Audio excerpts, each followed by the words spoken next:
All right, so having said all that, we start today's class with a very standard, normal yin posture. This is a half butterfly.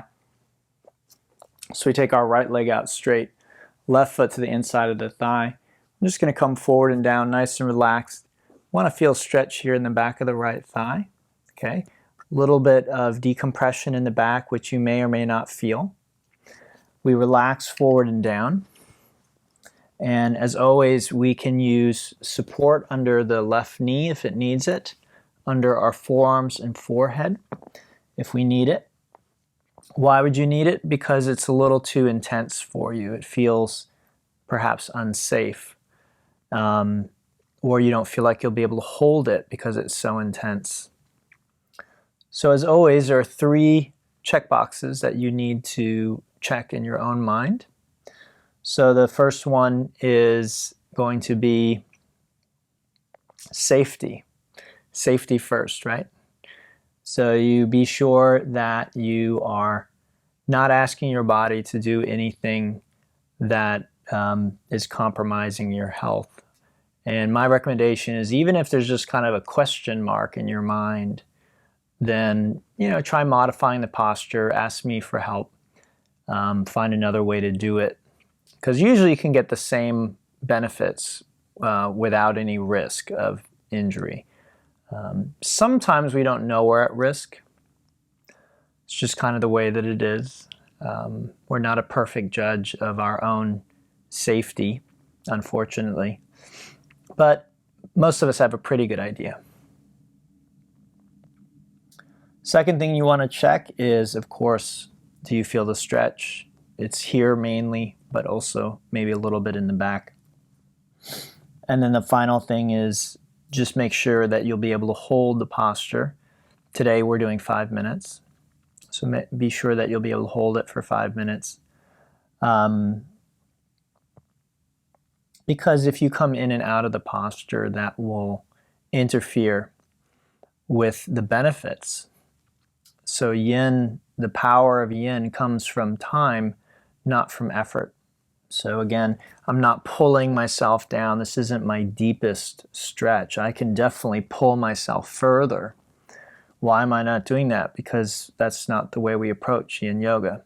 That isn't going to bring me more benefit. In fact, it might actually result in an injury.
Okay, so let's come up and we'll switch sides.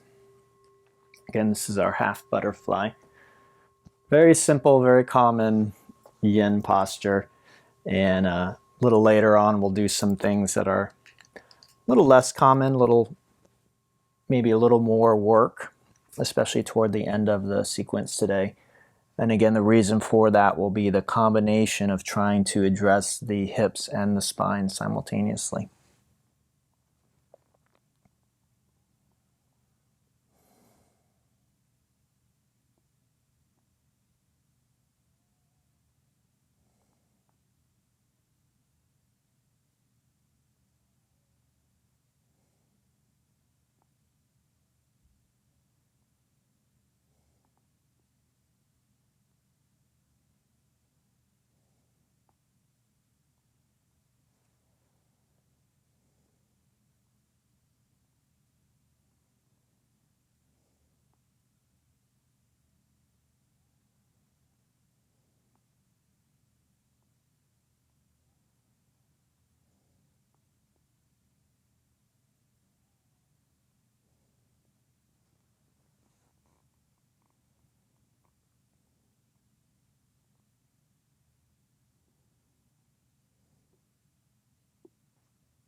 Okay, everybody, so we're going to take a brief rest. That's called a rebound. And we just come back. And you might feel like you want to hug your legs or something like that. Try and resist that for the moment.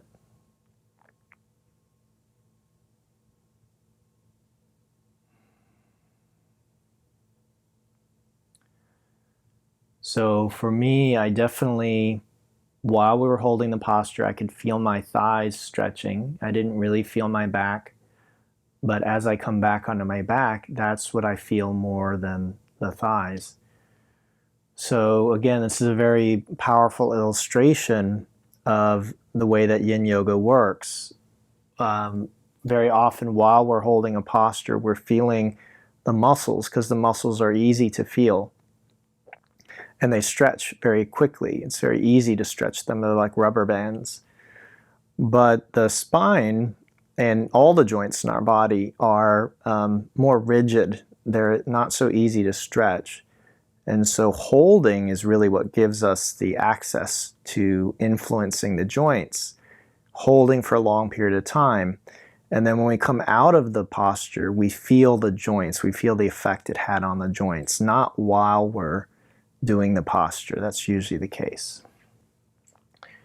Okay, we're going to do our next pose. If you want to give your legs a little squeeze, you can do that. Just a little counter stretch here.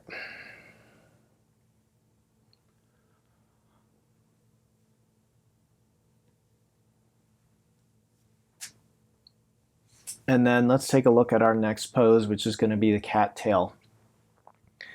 So we extend our legs out straight, and we take the left leg straight up and drop it all the way over to the right. Okay, now that leg could be straight or bent. Take your head, prop it up on the elbow, like I'm doing for now. You can change that in a moment. And then what I'd like you to do is just move your right leg as far back. So it's like your right thigh is facing the ground. Your pelvis is starting to tilt toward the ground. Then you bend the knee, you reach back, you grab the foot and pull the heel in towards your buttocks. And you should feel a stretch at the front of your right thigh. That's the main thing we want to feel to know that we're doing this posture properly. Okay, so left leg, the leg in front, can be straight or bent. It can be lower down or higher up. Okay, so I'm going to bend it and pull it up. That's what's working for me today. Your head can stay up on your hand. You can rest it on your upper arm, put it on a pillow or block, or even on the ground. Left shoulder can stay kind of stacked above the right, but this is our only back bend today. This is a twist. It's a spinal twist, but it's also a back bend. So if you want to lean into that back bend, you can sort of lean back, and that will give you a little bit of a deeper back bend, a little deeper twist. Most people simply pull the foot in like this, but some people prefer kicking the leg back actively while still holding. You're still holding the foot, but you're just kicking it back, and you're welcome to do that if that feels appropriate for you today. As always, we have those 3 check boxes. So is this safe? Do I feel the stretch in the front of my right thigh? And am I comfortable enough that I'll be able to hold this for the full time, which today again is 5 minutes? In our first set, we were working the kidney, urinary bladder meridians, stretching the hamstrings and bringing the spine into what's called flexion. Now we are bringing the spine into rotation and extension. We are stretching the hip flexors and the quads in the front of our thigh. And we are addressing the stomach and spleen meridians.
All right, everybody, so let's unwind onto our back for a moment.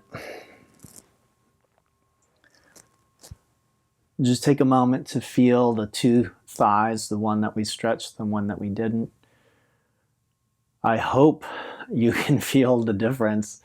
I definitely can. It's very obvious to me. The two legs feel different. But if you're new to this, or there could be other reasons too. You may have practiced yoga a long time and still not really feel much of a difference. But very often after we practice a while, we gain in just body awareness. We tune back into the body, then things like that become fairly obvious to us. Okay, let's switch sides. So on this side, right leg goes straight up and we drop it over to the left. Okay, prop our head up on that left hand. Take the left leg back, bend the knee, reach back, grab the foot.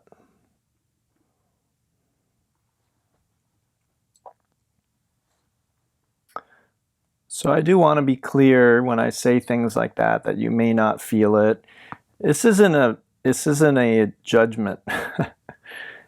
We're not bad people if we can't feel the difference. It doesn't mean you're lesser than or something is wrong with you. Like I said, there could be many reasons why we don't feel the difference there.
Okay, so we unwind, we come back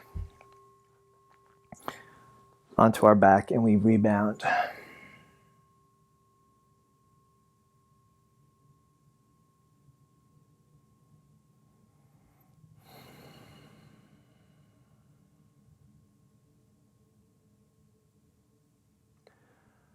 Again, paying attention to what you feel as you come out very often is very informative. It often tells you which joints were affected.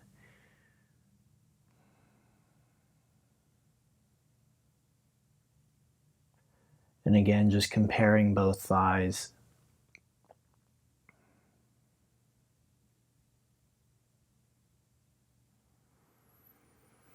Okay, let's bring our legs in, give them a little squeeze.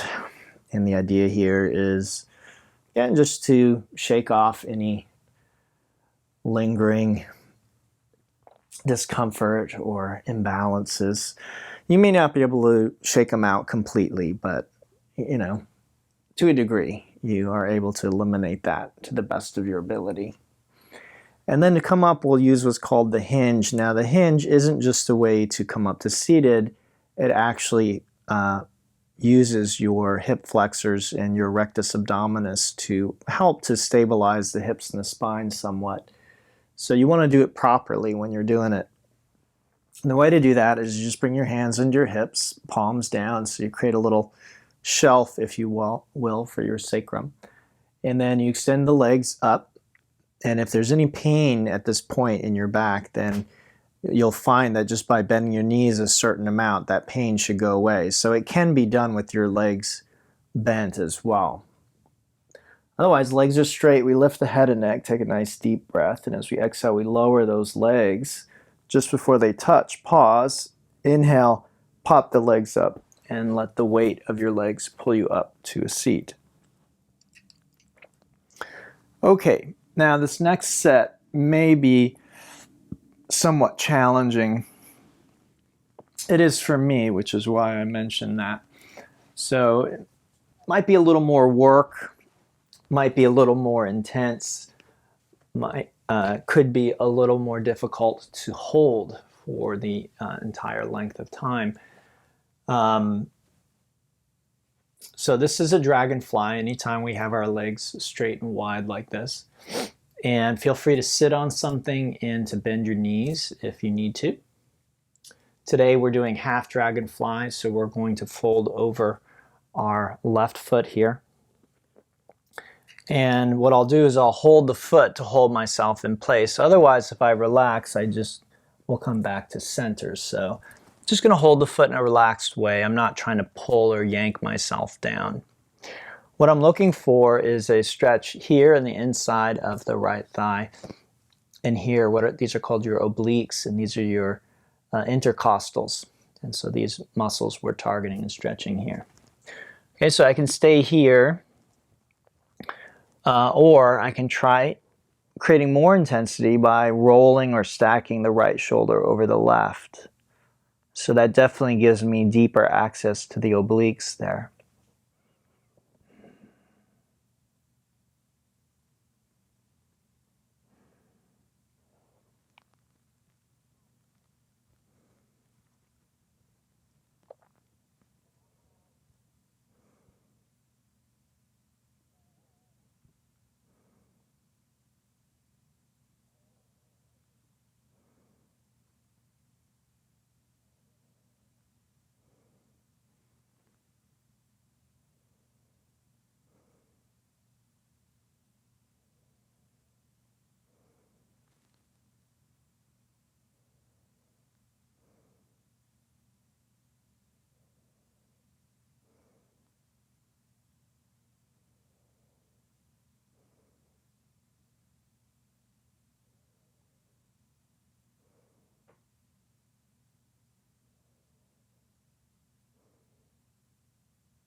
Okay, so take your time. We're going to switch sides here.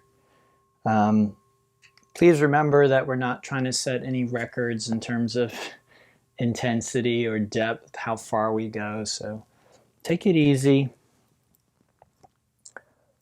Just find an edge where you're feeling the stretch. Both sides can feel very different. I'll mention that because that's my experience right now. One side, it's almost all my waist, and on the other side, it's almost all my leg. And so that's just the way it is. Our bodies are not balanced. We don't use both sides of our bodies equally. And so, you know, certain muscles will be tight from overuse. Other muscles will be quite flexible from lack of use. You know, different things that we do, even driving a car that has an automatic transmission, you're going to use one foot and leg much more than you do the other. And then many of us might sit at our desk at an angle to our computer. We might use our phone with one hand more than the other. All kinds of things.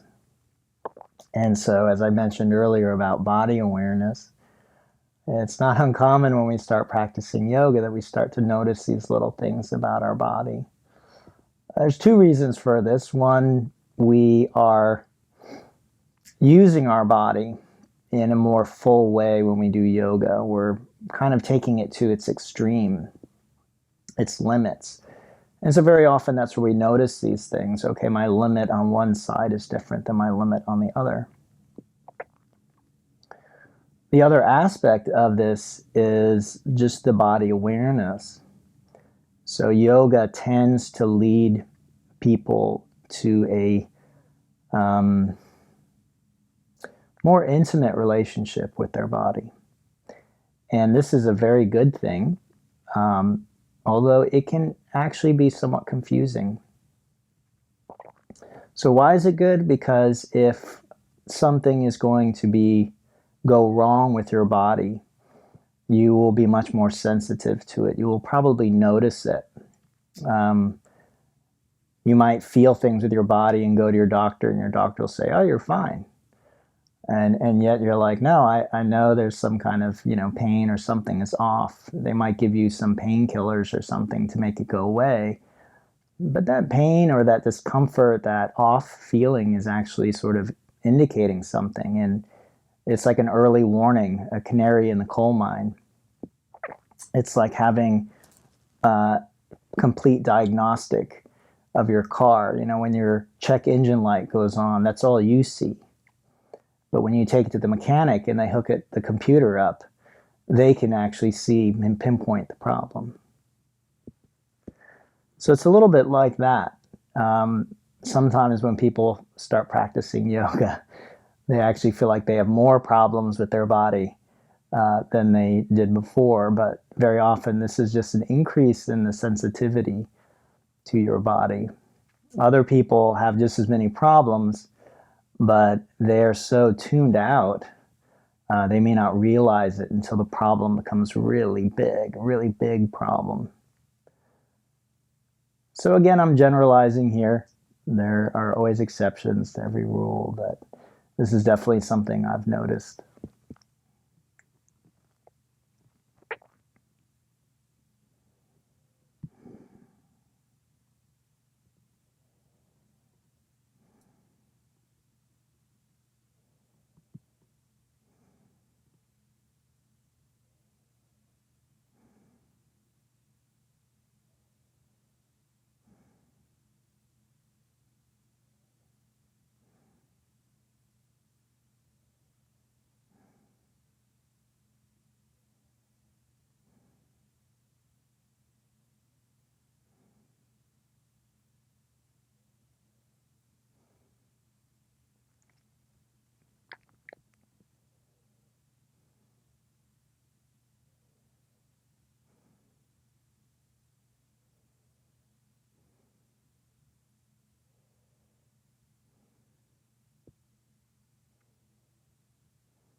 Okay, so let's again unwind onto our back for a moment before we continue.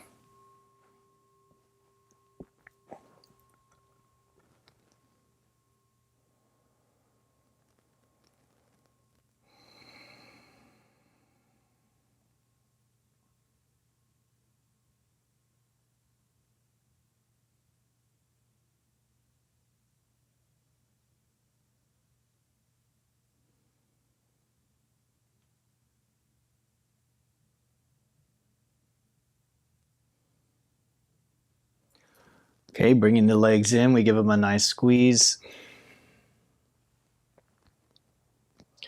Move around a bit.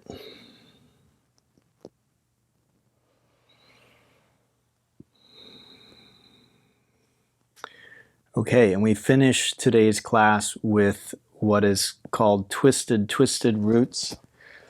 And just be sure to check and know your left and your right. Okay, we'll bring the legs in, across the left over the right. You can lock ankles if you want. You don't need to, though. Some people can't do that, and it's absolutely not essential. I just like doing it.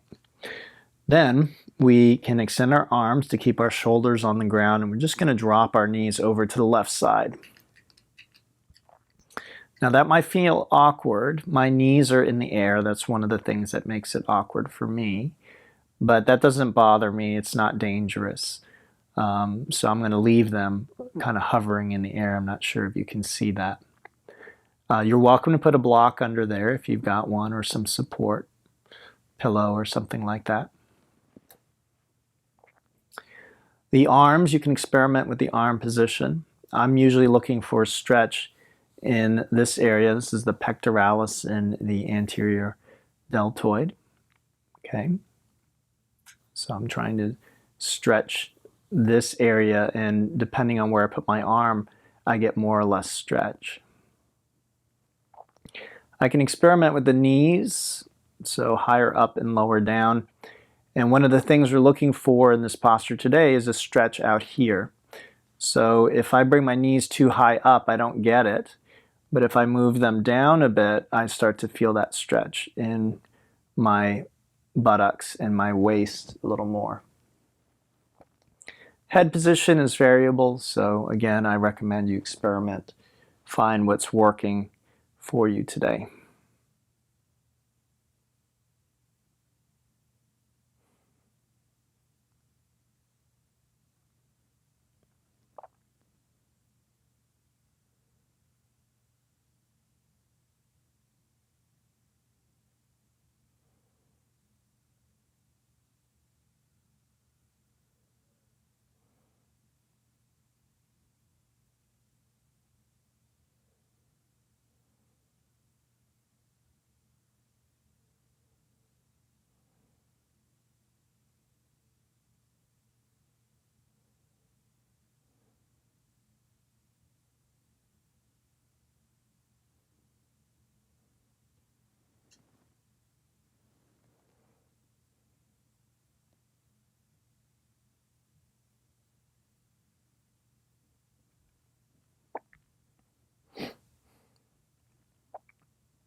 Okay, everyone, let's go ahead and come on out of this. And then we'll do the other side. And it usually pays to pay attention to your left and right when doing this. I've seen many students do this posture incorrectly. It's not that it's dangerous when you're doing it incorrectly, it's just that you're not going to get the same benefits. So what we're doing here is right knee over left, and then we drop the knees to the right, which again might feel awkward and like you're not doing it right, but it actually is the right way today.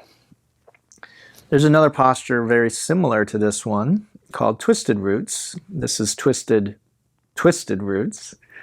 And so that posture feels more natural for people. It's easier, it's more comfortable, but we don't get the same stretch here, generally speaking. So again, I feel a stretch right here. That's what I'm going for today.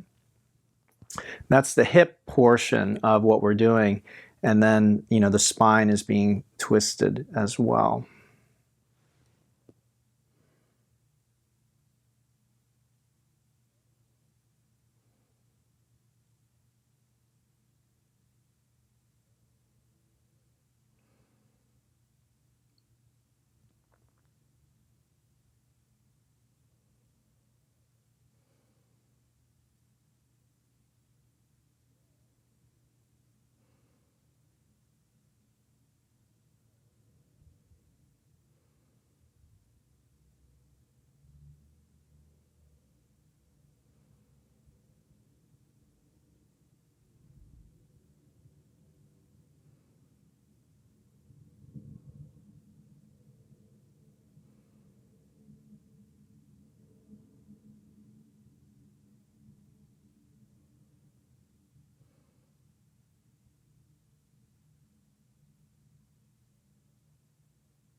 So again, in today's class, we've worked the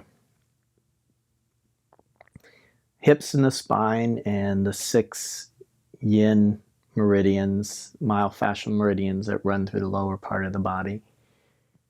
In our last set, we were working the liver channel on the inside of the thighs, as well as the upper part of gallbladder, what the Taoists call the gallbladder channel.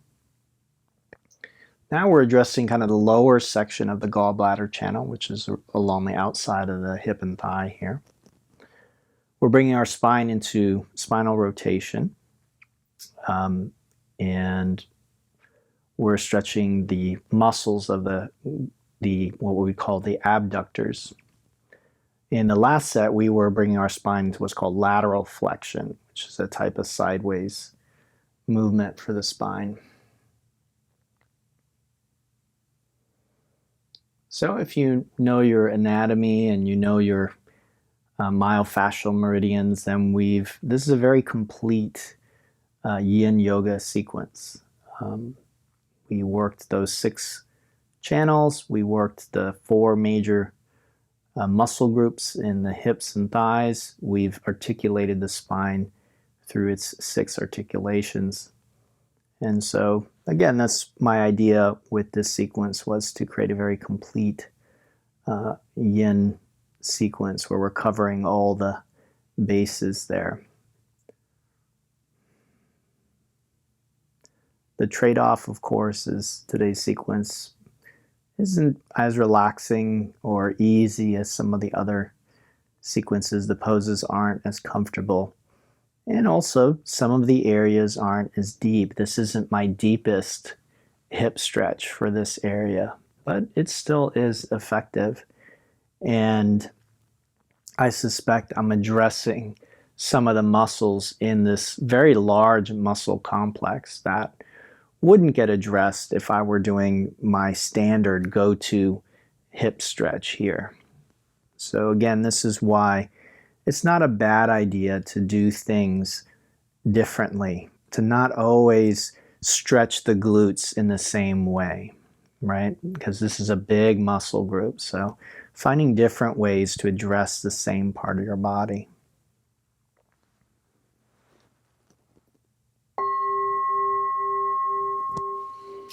Let's unwind and rebound for a moment.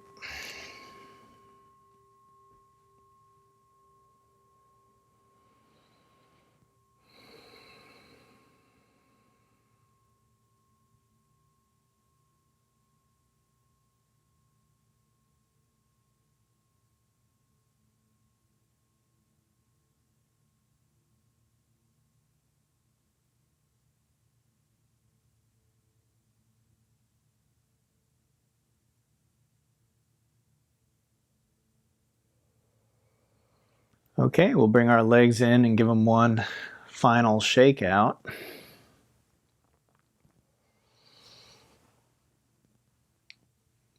So again, address any of the large imbalances that you feel or discomfort that you feel.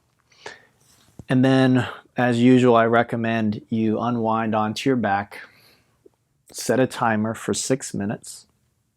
Why 6 minutes? It's 10% of our class. We're basically doing an hour.